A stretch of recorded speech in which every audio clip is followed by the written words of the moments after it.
ॐ श्री गणेशाय नमः। ॐ श्री हनुमते नमः। ॐ पंचमुखी हनुमते नमः। पंचवक्त्रं महाभीमं त्रिनेत्रं च महाबलं सिंहिका गर्भसम्भूतं हनुमन्तं नमाम्यहम्। ॐ हं हनुमते रक्ष रक्ष सर्वतो माम्। ॐ हं हनुमते रक्ष रक्ष सर्वतो माम्। ॐ पूर्वे हनुमान् कपिमुखधारी रक्षतु माम्। दक्षिणे नारसिंहवपुर्मान् सदा पातु। पश्चिमे गरुडरूपवान् रक्षतु।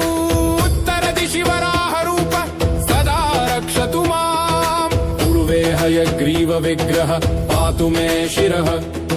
अधस्तात् ब्रह्मास्त्ररूप पातु पादयुग्मं सदा मम। अष्टदिशि रक्षतु पञ्चवक्त्रः। स्वप्ने जागृति गच्छत पश्यतः शयानम्। पश्यन्तं हसन्तं चलन्तं सर्वदा रक्षतु हनुमान् महाबलः। अंजनीसुताय महाबलाय रामदूताय नमः। ॐ किलकिलाय वीराय विक्रान्ताय नमो नमः। ॐ भूतप्रेतपिशाचादिनाशाय स्वाहा। ॐ असिधाराकृशानुवत्कवचं मे हनुमान् स्थापयतु। रामभक्ताय रामदूताय